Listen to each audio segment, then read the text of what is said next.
What is friendship? Why is it so important? And why do we value it? Why do some people pull away from each other while others become more closely knitted together? Think about this in your own experiences as we explore together the value of friendship.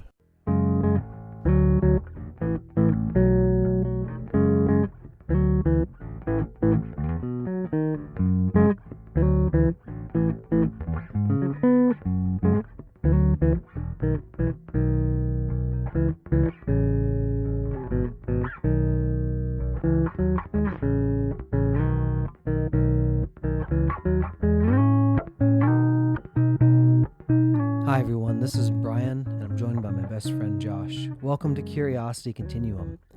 Our aim with this podcast is to enhance your everyday situational awareness in a constantly changing world in terms of problem solving, conversations, and life in general. And when I talk about situational awareness, more than survival, we want you guys to thrive.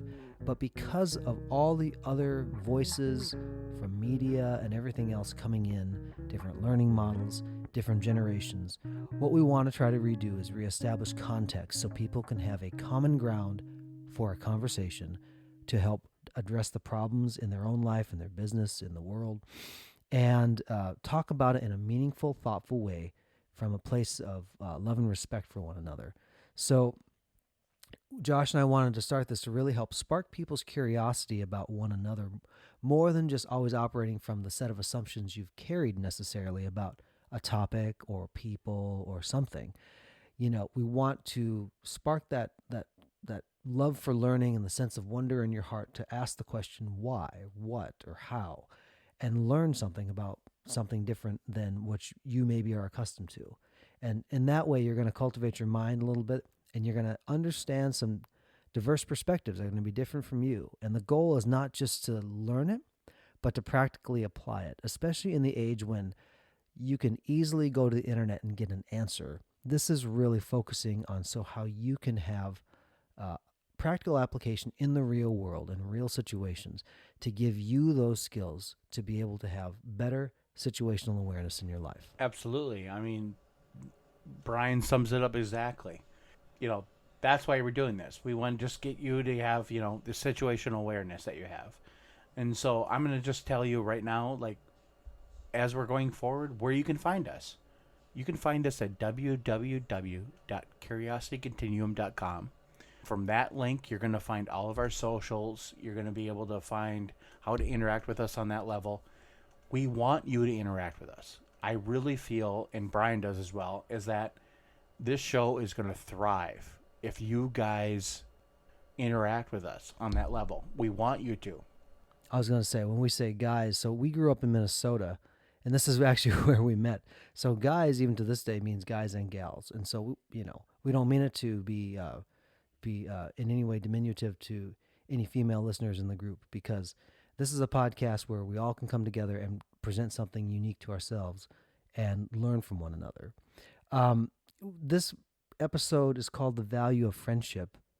And the reason why we decided to do that was because this is the basis from, which we're going to have every conversation. We want to have it in the spirit of friendship, where there's love and respect for one another, whether we agree on something or not. We have that loving support of one another. And this also too, Josh and I are lifelong friends, and we're going to, in a minute, just share a little bit about some of our history. But I think it's important for us to reinforce this because the being friends is a really important thing, and people will say that again and again. But even so, there's people learning always how to be better friends. We continue to do that in our own friendship, and we have such a strong bond of that. We want to let you guys listen in to some of the conversations that we just have on a regular basis. But really, these are things that are going to help hopefully bring you to the table and spark your own mind to say, you know what, I really love to talk about this. I haven't asked anybody about this, but I'd love to have a safe place to be able to talk about something. And this is kind of what we're all about. So we'll rewind it all the way back to third grade. And we'll it started in third grade. It did, actually. I mean, okay, so I have memories before third grade, just so everybody knows, but when I met Brian, I moved to Monticello, which we grew up in Monticello, Minnesota. I moved there when I was in second grade. So I moved there. It was a big change for me because I grew up in a we grew up in a really I grew up in a good home, but like I was in my own class. I had my own friends. I was in kindergarten, first grade with them, and a lot of things a lot of people don't know is I actually had where I was held back in first grade. So I had 2 years of first grade. So my second year of first grade was in the same school, and it was in Arden Hills, Minnesota.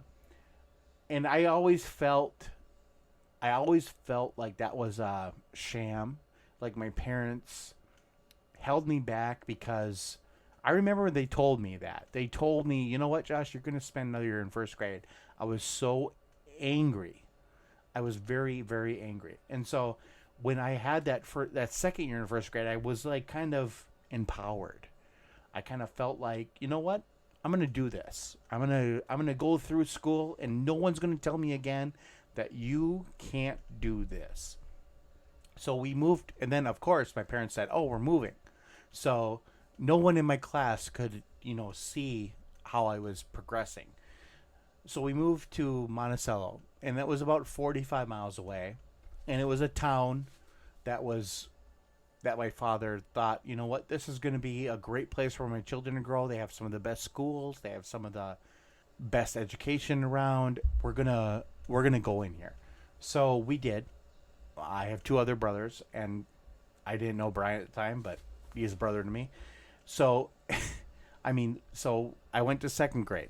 That was my first year of second grade. That's how I always say it to people. And a lot of people tell me, "Why do you say it that way?" I say, "Well, I had 2 years of first grade." So my first year of second grade was in Monticello. I didn't know Brian at that time, and it was a very, very difficult time for me. I got into the wrong kind of quote unquote crowd. I made a lot of mistakes. And I just kind of got to this point where I'm like, you know what? I need to change. But by the time I moved to third grade, and Brian's going to talk on this real quick, I really didn't know what to do with myself. And that was kind of where I met Brian. When I met Josh, so I grew up as an only child. And so my parents for years tried to conceive. And it was actually funny. The story goes is that for about 11 years, they tried to have a child of their own. My mom was like, we should adopt a child. And my dad was like, nope, we're going to have a child on our own and stuff like that. And so finally, there was a moment when my mom made an ultimatum to my dad. She goes, you know what, like, if we don't want to adopt a child, I think we need to go to marriage counseling and talk through some things.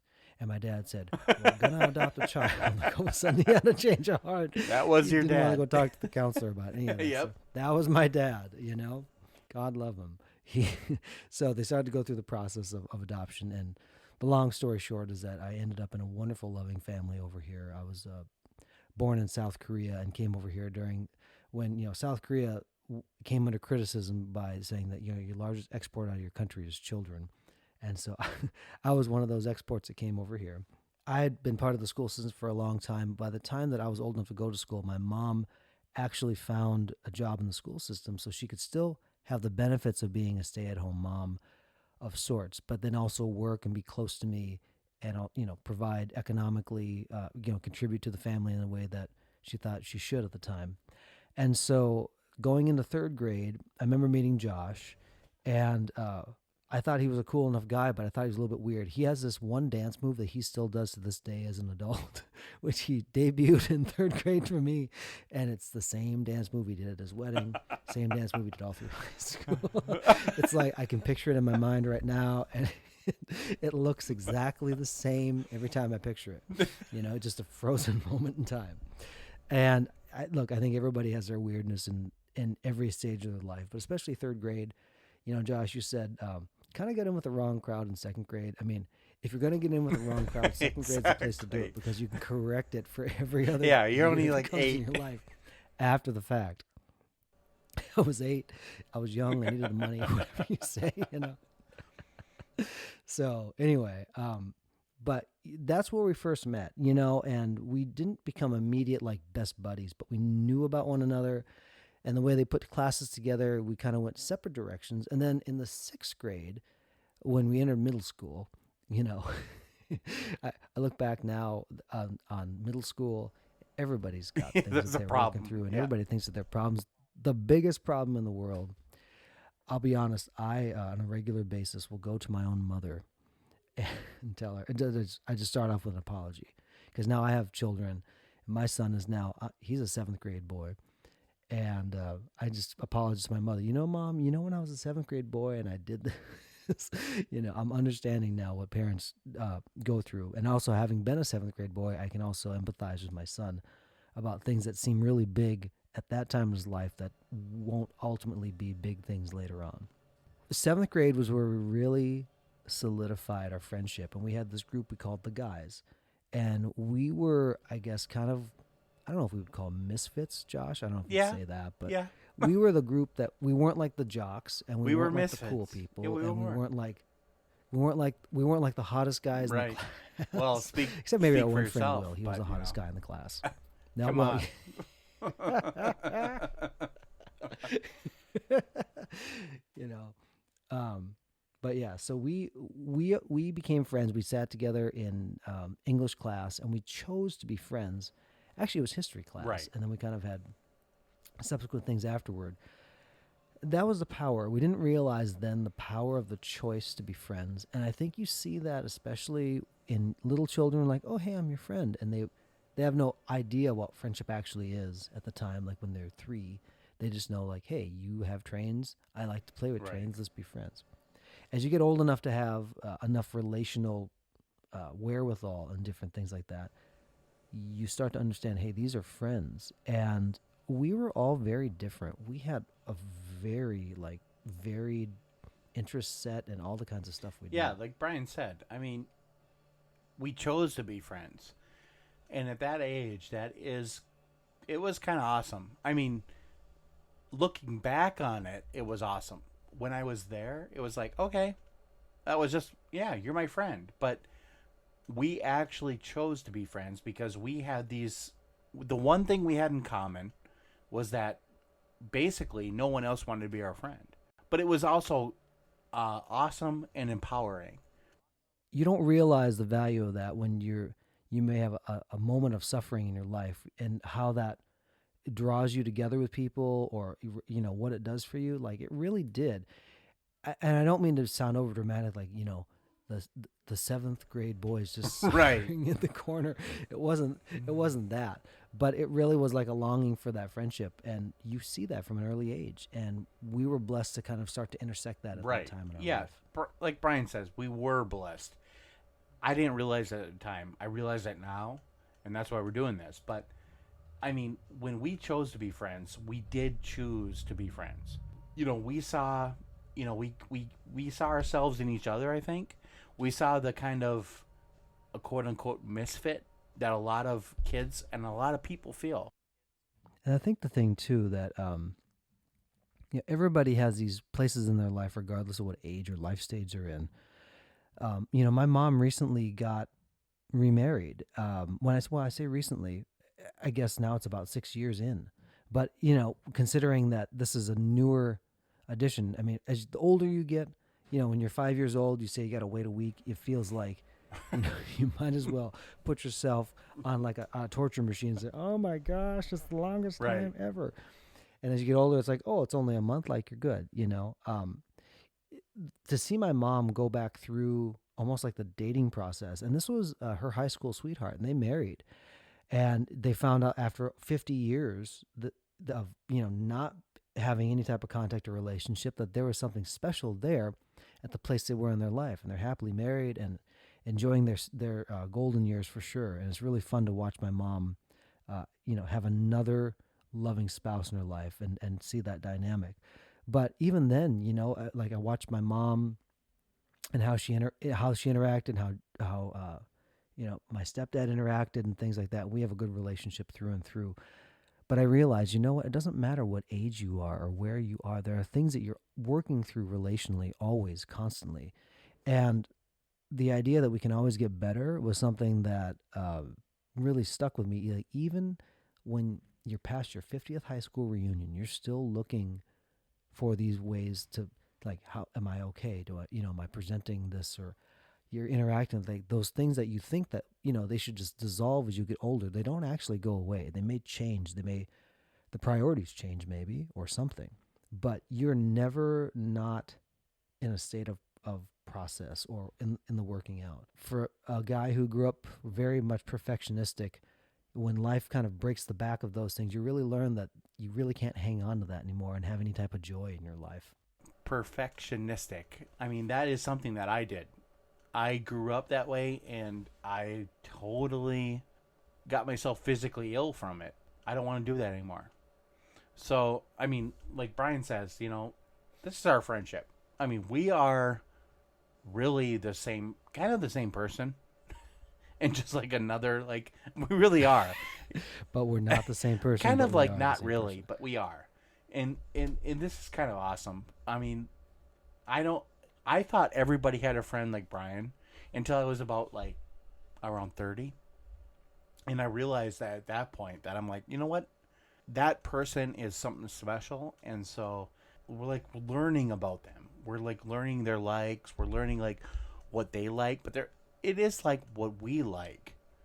As different as you can be and as different as you can do that. Like, all of a sudden now you have a similar thing of, like, even if, like, the goal is friendship and how we can make that better, you learn about one another. And in those things, just like in every relationship that you cultivate, you're learning, like, how this person actually hears things, how you can show love and respect to somebody in a way. It might be very different for another person in your life, but this person is. It translates to every human relationship. There's always some type of dynamic that you're working on, because we're imperfect beings. And so there's always going to be some working out.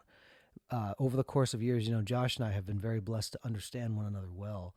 And, we want to be able to, we wish that on everybody, to be able to have those type of loving, caring relationships in their life. And also, too, to be able to have that same type of approach when you're approaching somebody new, when you're having that, establishing a context for that relationship. I heard an interesting comment recently is that, love is unconditional, but relationships are conditional. Every relationship you have is. And there are things that, would build a friendship or build a relationship and would tear it down. And every dynamic there is. If I told Josh to say, you know what, like, I'm going to be your friend, but I'm going to insult your wife badly every single time I see you. Yeah, it probably ain't going to fly for very long. long. Yeah, it's like, that's going to change quite a bit. And, so as we've had 30 years to practice friendship, this is our dynamic. And what we realized as we go on is that we want to share this, and then also in this context, be able to bring people into the circle.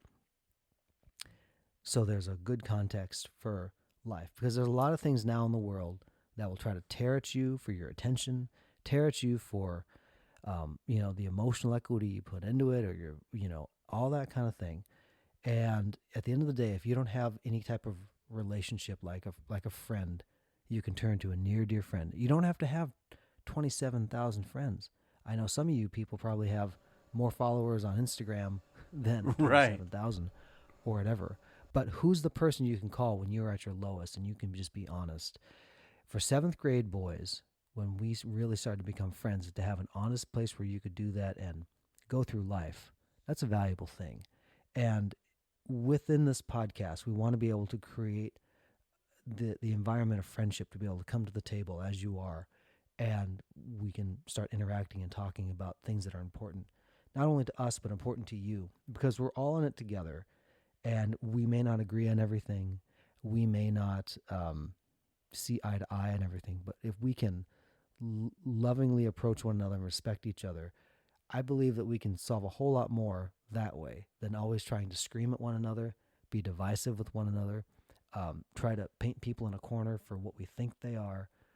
I think we can do a lot more that way by approaching it the way we said versus what we're seeing a lot in the media and social media and everything else. Absolutely. Right, I don't think I need to say anything more. I think Brian totally summed up what we're going to do here. And if you guys are still listening, this is awesome. And we both, I know we're both kind of, flabbergasted at that. But so we really want to welcome you guys to join us and keep listening. What do you think, Brian? I think it's a good place to put a comma for this conversation until next time. And our challenge to you, the listener, is to identify an important relationship or relationships, just two or three. Go listen to them about something maybe that you needed to talk to them about.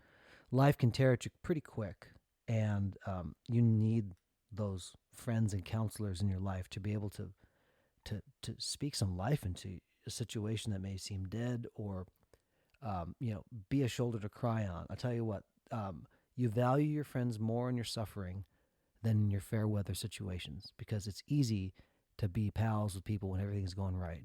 But when the world is upside down the way it is, you want to know the people that you can turn to trust. And we want you to turn to those people until the next time and just thank them and love on them, just like Josh and I will do between now and the next episode. So until then, thank you for listening. And remember, you can find us at curiositycontinuum.com with all of our social media and a way to reach out to us. Until next time, this is Brian.